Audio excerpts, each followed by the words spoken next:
Hello and welcome to today's social media marketing update for July.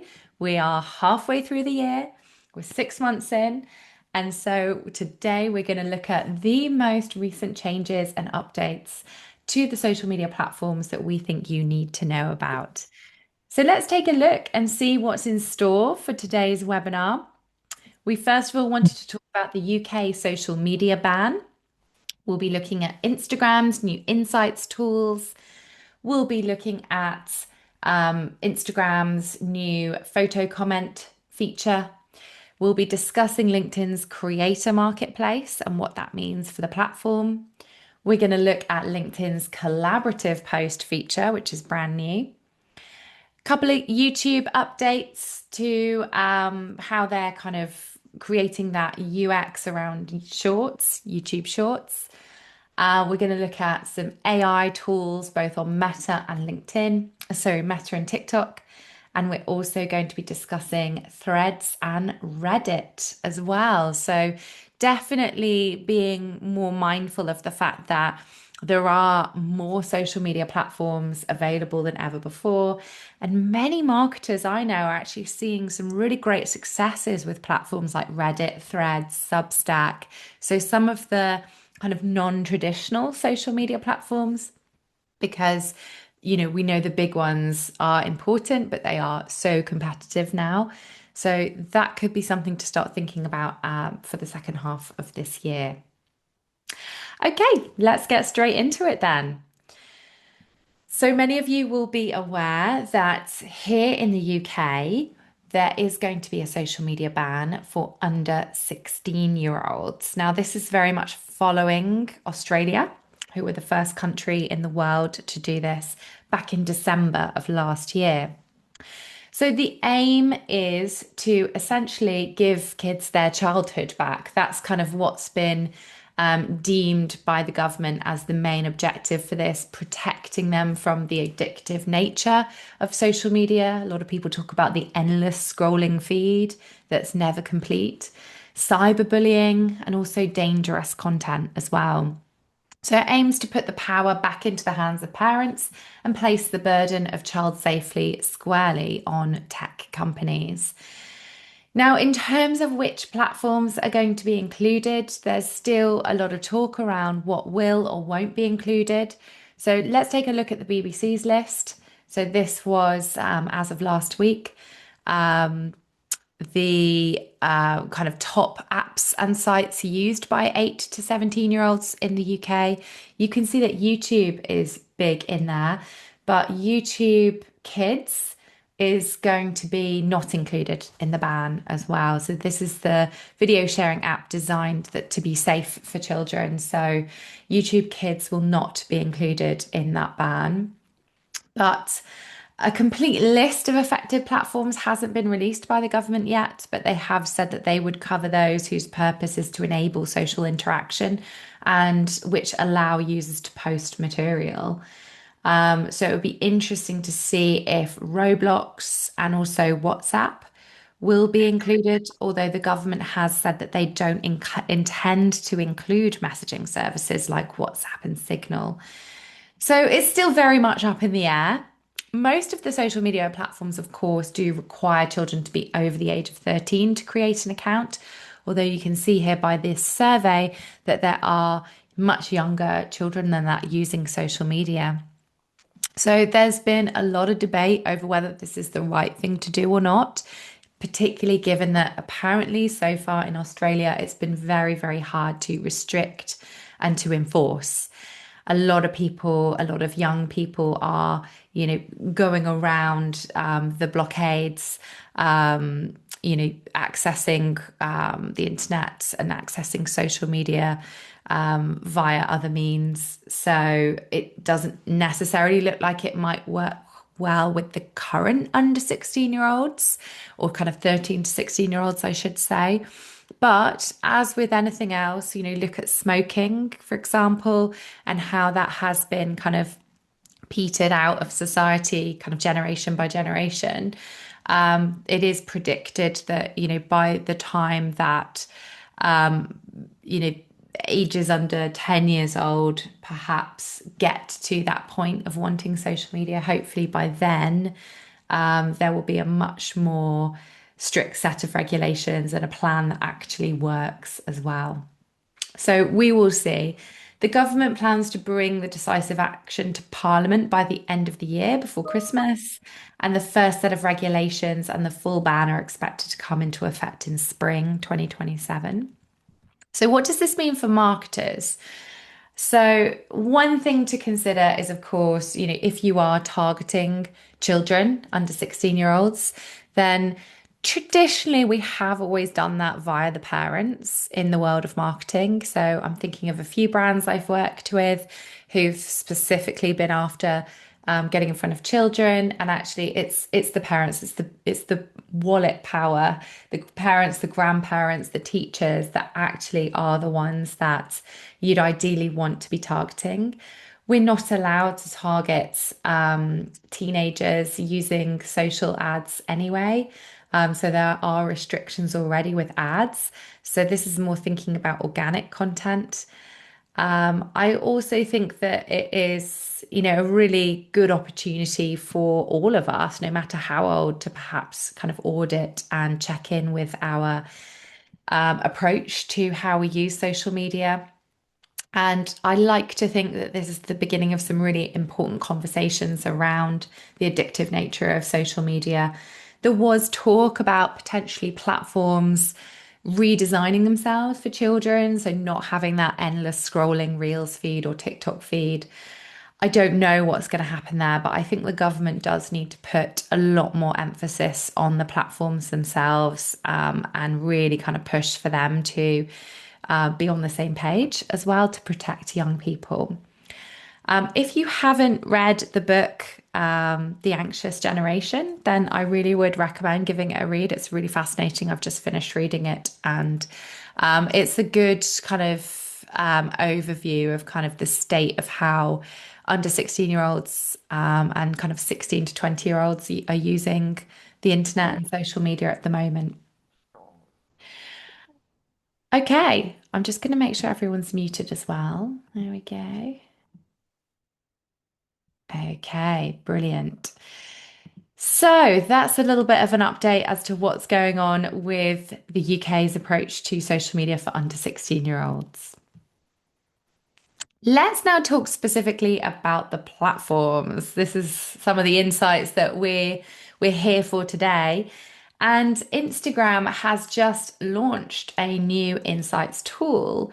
So this is a new insights and analytics feature, which is going to be available in their Edits app. So if you haven't already downloaded Edits, we really strongly recommend using it to help you create content for social media. It doesn't just have to be used for Meta platforms. You can use it to create a TikTok, a LinkedIn video, even a YouTube short. So it is a really nice editing tool with lots of features within it. And the most recent news is that you will soon be able to review some of your insights directly from Instagram there. So this is going to give you deeper insight into who your followers are and when they are most engaged. Plus, you'll be able to easily export that into a PDF so that you can share it with your clients, with your colleagues, with any partners as well. The idea is that this is being released for creators. So this is ideally going to be for your influencers, your content creators to use so that they can export this and share it with brands that they want to work with and collaborate with, which is brilliant from a marketing perspective because you can then begin to request this from influencers. So this is something that I'm always doing if ever an influencer or content creator comes to me with a fee, is I would say, can you give me some insight into who your audience, who your followers are, and also what kind of engagement and views we can expect to see from your content? If you're paying influencers and content creators and you're not asking for this insight, then you are making a mistake because this is absolutely something you could ask for, and Meta are making it even more easy for creators to create these reports and send them to you. Now, I do believe that this will be rolled out to the wider Edits user base to use. So I think, starting with creators, this will probably be available to everybody once it has kind of rolled out a little bit further as well. And I really like these comparing metrics for up to three of your reels side by side as well, so that you can quickly and easily see what's working. You can see here, this is something that you can do within the app at the moment. So that you're looking for that little kind of multiple reels option there. And that will allow you to kind of create this table of comparison alongside the graph as well. So essentially, the tool, the Edits app, is just getting a lot easier for people to be able to really understand what's working and try and spot any patterns and just make better content, essentially. Okay, so it's also been rumored, I must say, that TechCrunch have reported that Instagram is developing a desktop version of edits. So you can see that these edits, insights, and analytics reports we're doing on a phone. It's a mobile only app. But if they did release a desktop version, it will position edits much more as a comprehensive tool, which will maybe compete with things like CapCut or Veed. So it will be interesting to see what happens there and watch out for future updates from us. One thing I also wanted to flag here was the screen grab on the right hand side, which is demonstrating these new metrics which Instagram released a couple of months ago. This was in our May update. So you can see we've got skip rate, share rate, like rate, save rate, repost rate, and comment rate. And that's meant to be the order of priority that the algorithm is looking at in order to determine how well your video will perform. So if you get a low skip rate, that's good because it means people aren't likely to skip through your video. Share rate, like rate, save rate, repost, and comment, obviously, the higher, the better. So, shares and likes are very, very important, as well as saves in terms of those engagement factors there. Repost and comments still help, but certainly aren't as important as those first three. So, really interesting to see that Instagram is revealing more of how their algorithm works and how you can potentially go viral.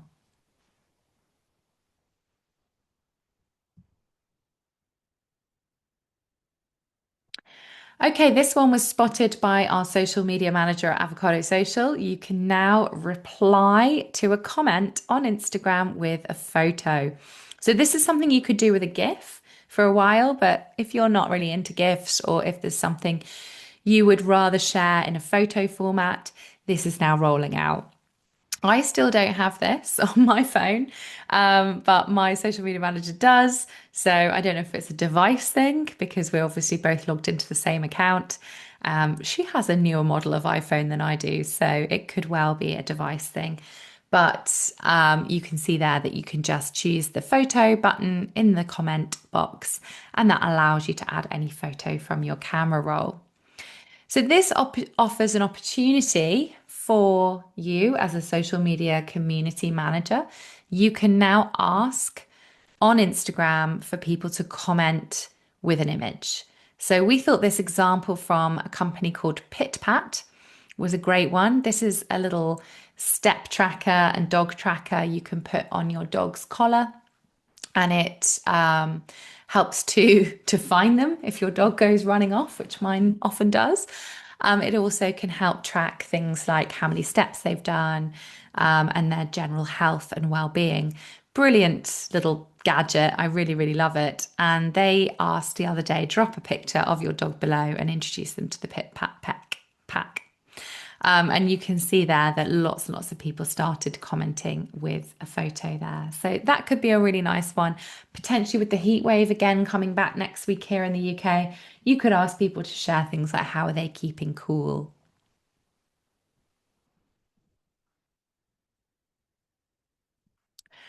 LinkedIn has been doing a lot of work recently on its approach to creators, so catching up a little bit with some of the other platforms. Now, of course, LinkedIn is a bit different to the other platforms in terms of we are approaching it from a B2B perspective, but that doesn't mean that creative partnerships and influencer marketing doesn't work on LinkedIn.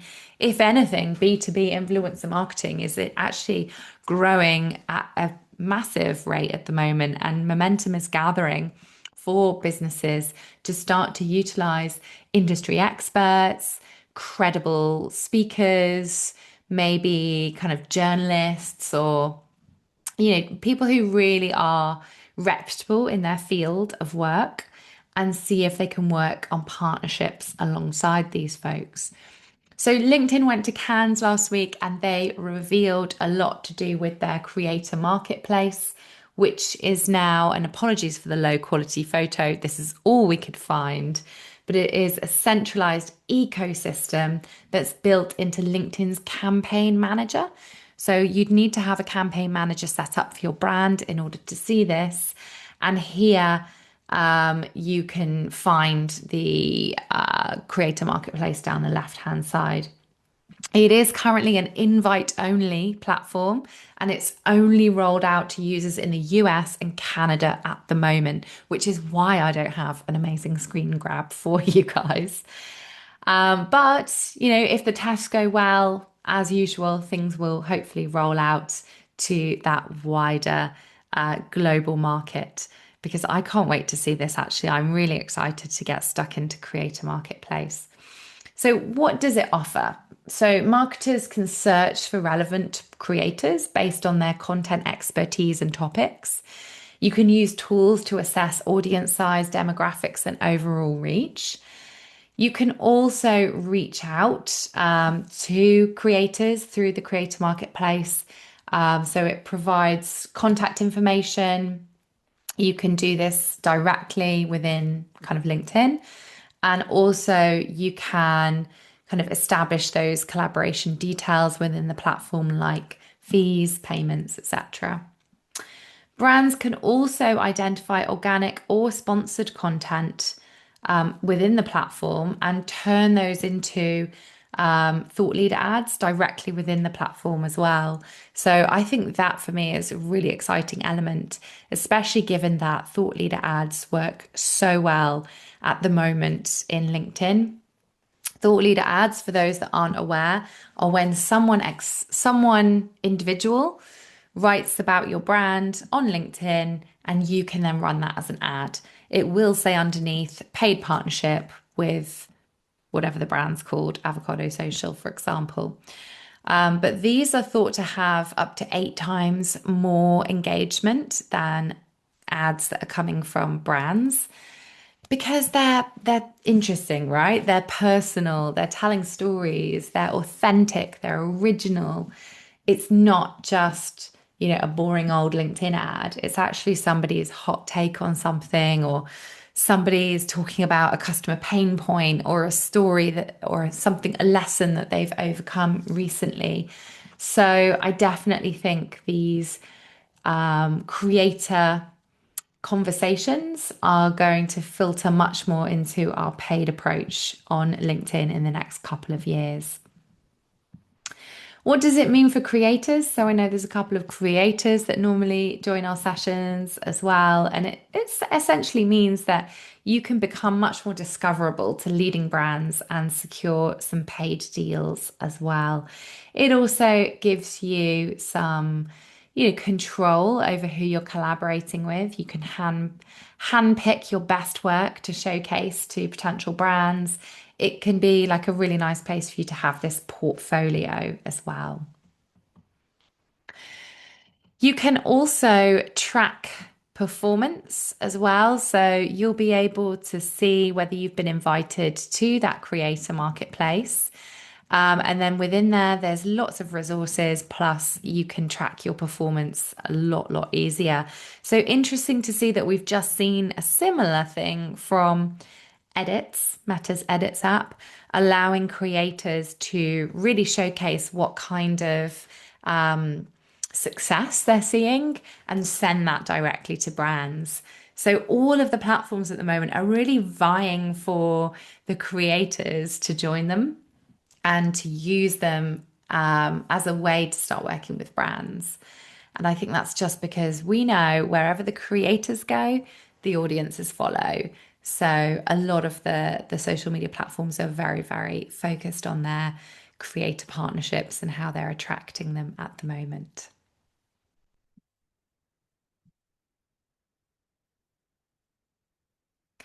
LinkedIn has been busy making all kinds of feature announcements recently, and one of them is that they are testing co-authored posts. So, where you add collaborators through an option in the composer, and everyone involved appears at the top of the post. So, potentially, this is a way to remove all of those really annoying posts on LinkedIn where you've just got a bunch of tags at the end. So, in the same vein that Instagram and TikTok have gone down this route, you'll be able to add collaborators to a post, and everyone in the post will be tucked under a label at the top. This is a small test for the moment, but there is a wider rollout planned in the coming months, and I'm really excited about this. It definitely means that if you're doing a partnership, an event, or a launch, it's a great way of making sure that lots of people are kind of tagged in the same post, and it will then all go, that post will go out on everyone's profile. So it just seems like a no-brainer, really, just to make that process super easy rather than having to email someone and say, can you post this on LinkedIn, please? And then, five or so people at your business end up having exactly the same post going out at different times, but saying the same thing. This just speeds everything up, makes it a lot slicker, and really works towards that kind of maximum reach goal. We've seen on TikTok and on Instagram that collaborative posts can actually achieve far higher engagement rates than anything else you do. So it will be interesting to see whether the same happens for brand pages over on LinkedIn.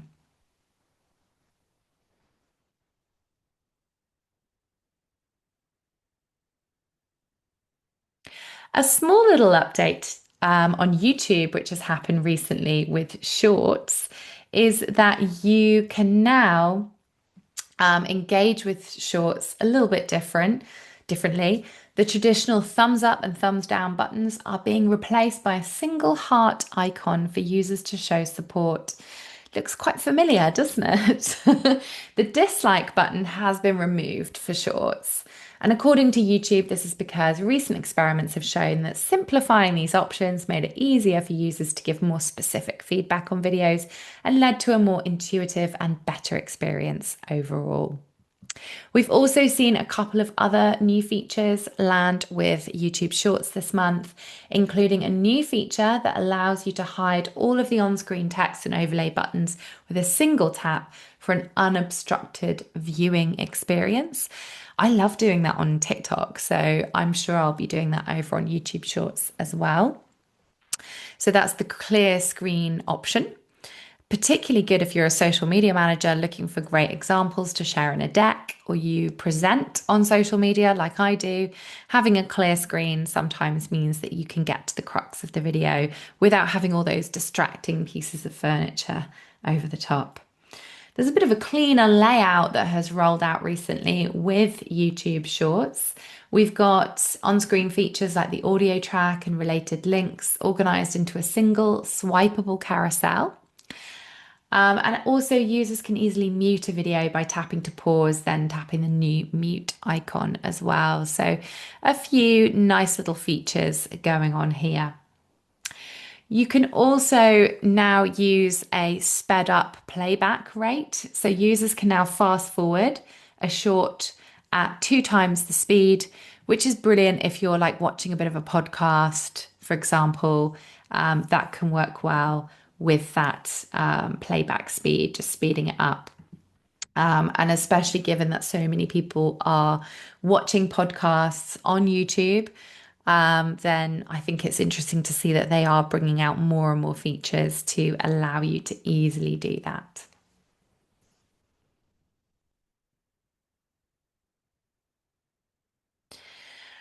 Okay, so we've seen a lot of AI coming into the Ads Manager. And if you are a user of Meta's Ads Manager, you'll notice that there's suddenly so many bells and whistles, more than ever before, popping up at you as you're trying to launch an ad campaign. There are some key updates that are rolling out at the moment from Meta. The first is new ad generation and testing. So, what's happening is Meta is essentially giving you more and more tools to generate, test, and optimize your ads. It basically includes a brand memory feature. So the tool ensures that any new ads align with your specific brand and identity, and it looks at what you've previously done and helps you to kind of hit the same mark with those. So it's essentially trying to make a lot of things like easier and on brand. They also, I've noticed, have been coming up with a lot of different ad variants for you. So if you've gone with one single image ad for an ad on Meta, they will then use AI to actually come up with around about 30 to 50 variations that you can then pull into your campaign as well. So we're seeing a lot more kind of ad modifications and more options, more creative variety coming from the AI. They are also working on their text generation. So we've seen expanded text and translation tools coming into Meta AI.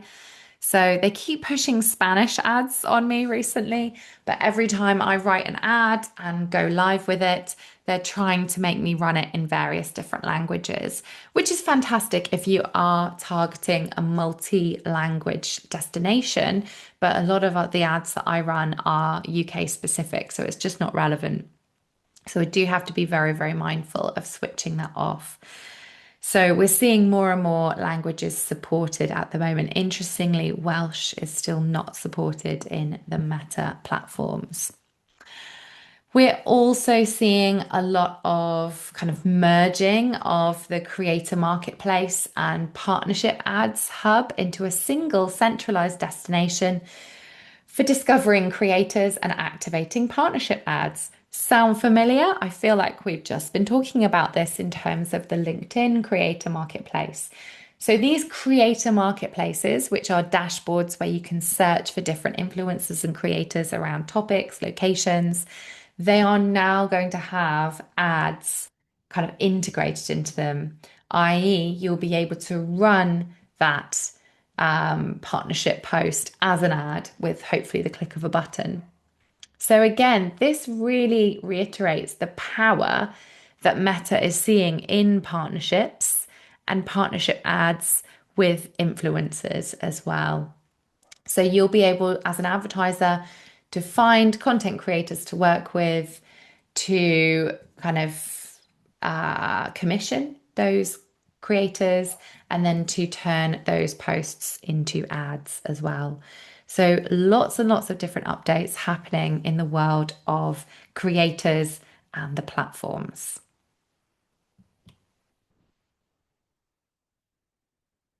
We're also seeing a big integration here in terms of um, tagging in products as well. So, particularly if you're using any of the shop functionality, that will integrate with into Meta as well.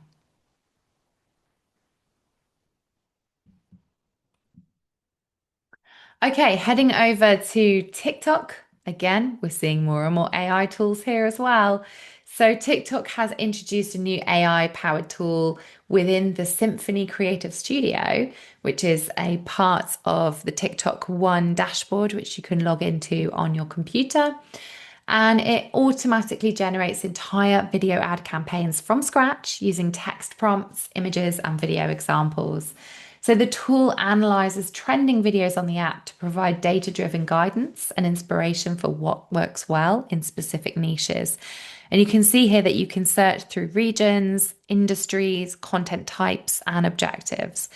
So they're giving people a lot more inspiration as to how you should be approaching TikTok.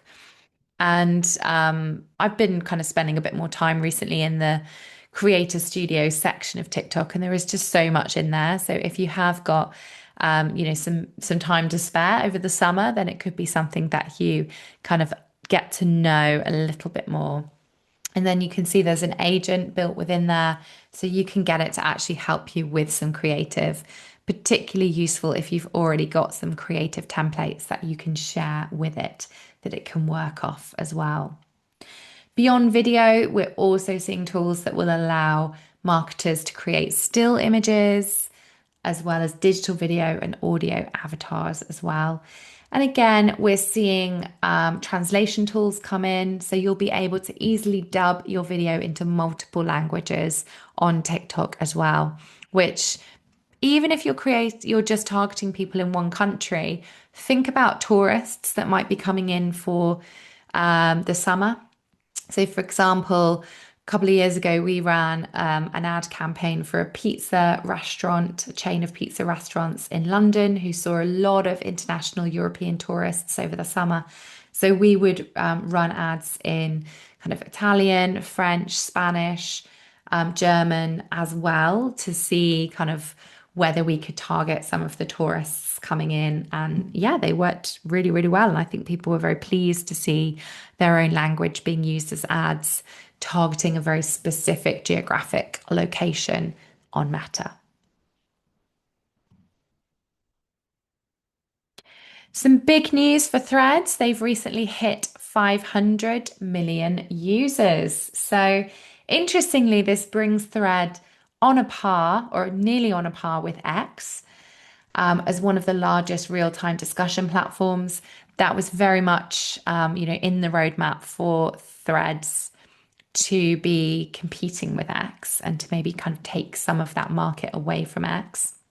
The platform massively focuses on its chat feature called communities, which is the area where you can kind of find essentially threads about a topic like social media, and then you can kind of get involved with different topics of conversation happening within that community. Users can now easily navigate these discussion groups via a new communities hub located in the left sidebar. So if you haven't been on Threads for a while, you'll probably see some of these changes. And communities have also been given their own distinct visual identities with custom icons as well. So you can see some examples of that there. So definitely worth jumping back into Threads if you haven't used it for a while. We have seen some more and more features expand onto the app recently, but it's still very much around text-based conversation. There's a lot of humor and comedy on the platform as well. It feels very like early days Twitter, where everybody was just kind of focused on one-liners and, really trying to get attention. They're going to be rolling out live chat soon, which will really help, I think, with kind of following along with maybe sporting moments or some of the kind of big cultural moments as well, like the Oscars, for example. You can also see when a topic is close to becoming a community. So they've started to highlight when there's, a lot of chats about a certain topic, and then they could make that into a community if there is a certain amount of buzz around that. So it kind of feels a bit like trending topics, if any of you remember Twitter's trending topics from back in the day. They're also making communities local, starting with native language tags in Japan, Korea, and Taiwan as well. So interesting to see how they're kind of going geolocating as well. There's also a feature called Your Algo, which is a personal setting called Your Algo, which allows you to privately tell the algorithm what you want to see more or less of. And you can choose that for like 1, 3, or 7 days. So if you're kind of using Threads as a bit of a social media listening tool, or you want to see specific topics because they're relevant right now, like Wimbledon, then this feature has rolled out in the UK, US, Canada, Australia, and New Zealand. What about brands that are doing it well? Well, Channel 4 have been kind of using threads since the beginning. I also think National Trust is one that I look at a lot as a great example. Waterstones, too, can create some really, really brilliant threads that people like to get involved in. You can see with these threads that most of them are kind of text based only. They don't have to be images. But the key thing here is they are completely unique conversations that aren't happening on other social media channels. So they are unique to threads. There's a particular audience on threads that you might notice. And yeah, you can see Channel 4 are getting some great engagement on some of their posts there. They've obviously stayed committed to the platform. Other examples you can see here from Met Office. We also like to see when brands kind of show up and comment on each other's threads, which is a huge part of the growth strategy. You can't just log into threads, do a post and log out. You've got to get involved in the discussion. You've got to be present. And you can see their Channel 4 in the Met Office having some conversations as well. So you can certainly have a bit of a cheeky tone, or you could be very valuable and useful to other brands. I would definitely go and have a look to see what kind of conversations people are having within your niche, and also if there's any other brands or even influencers within your niches who are utilizing the app as well. Okay, our final update for today. Reddit adds video comments. So we've been exploring Reddit a lot more this year, more so than ever before. And great to see some really influential people jumping over to Reddit too. Here's Mel C. Reddit has introduced the ability for users to post video replies in the comment section, expanding on the existing options to reply with text, images, and GIFs. So you can see here that in this pop culture chat Reddit, they hosted an Ask Me Anything with Mel C. And Mel C was able to respond to each of the questions left for her with a quick video. So it feels very TikTok-y, but this I think works really, really well just to allow that kind of video back and forth with brands or with influencers as well. So it's really designed to make conversations more immersive and authentic, proving especially useful for those AMA sessions, visually demonstrating techniques like recipes or makeup, and also sharing very, very quick responses.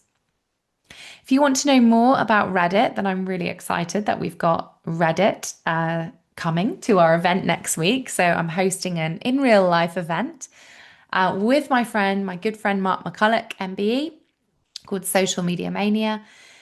We have Sam Hughes, who's head of industry at Reddit UK, joining us to share a little bit about how brands should be approaching Reddit in 2026.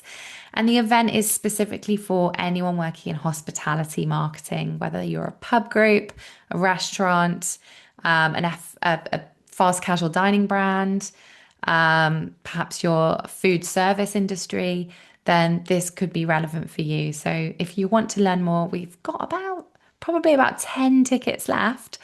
You can scan the QR code or just get in touch with me. I've got some discounts for you all as well. So please do let me know if you'd like to attend. That's happening next Thursday in London.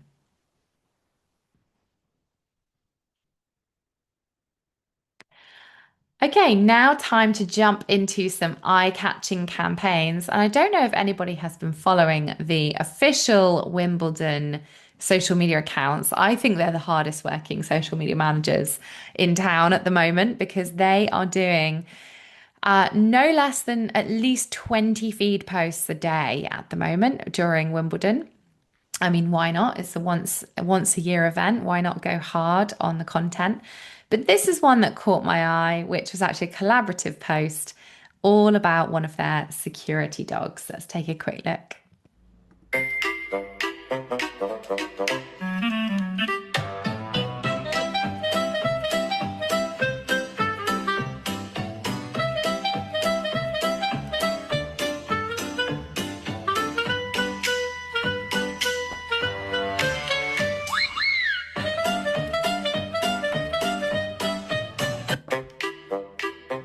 Sweet. So that one caught my eye. Very shareable. I also noticed this, which I thought was interesting to launch this on LinkedIn. It kind of looked like one of those April Fool's posts that we are typically seeing. But this is actually from Twinings, and they introduced their tea bag, which I love. And you can see that was getting some good engagement. So I thought that was quite an um, interesting post there, which was a competition as part of the Gen T campaign, inspired by research revealing that 47% of Gen Z now turn to tea rather than alcohol because life's important moments. Before life's important moments, 62% use tea to mentally prepare for something significant. So some really interesting research there. I thought that was a great campaign. And then obviously it went into these kind of tea bags, which were designed, which was part of a competition as well. So just a really nice campaign to share there that definitely caught my eye. And then finally, I had to share this video, which is the CMO of LinkedIn speaking in Cannes last week with the Wall Street Journal. It was a great interview, but I thought this snippet for social media was also really, really great to hear from the horse's mouth. What is the advice for getting over posting anxiety? Let's take a look. It's like public speaking. If you do it 50 times, you won't want to vomit before. Give it to me straight. How often should we be posting on LinkedIn, and does timing actually matter? There is no secret wizardry to the algorithm on time and space. People who post frequently and, very importantly, engage with the comments, because then we know you're not just a spammer. You're a communications and conversation builder. Those are the people who do the best. I would say if you are serious about building your profile on LinkedIn, a couple, 3 times a week. But if you took a week off, good on you. There's no time of day. People think there's all kinds of secret sauce, and I'm like, just get on there and say some interesting things. Sounds like the biggest hurdle is just hitting post and going. And listen, I was very intimidated when I started doing it. I will be honest with you. And I went in my bathroom and I just got that phone and I did it 5 times and I'd be like, that's hideous, delete. Oh my God, I hate myself, delete.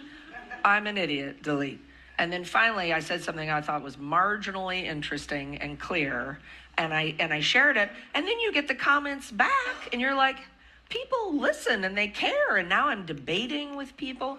And it's like public speaking. If you do it 50 times, you won't want to vomit before. I thought that was a brilliant conversation, and you can watch the full video. It's available if you just look up Jessica Jensen's profile on LinkedIn there, you will find it.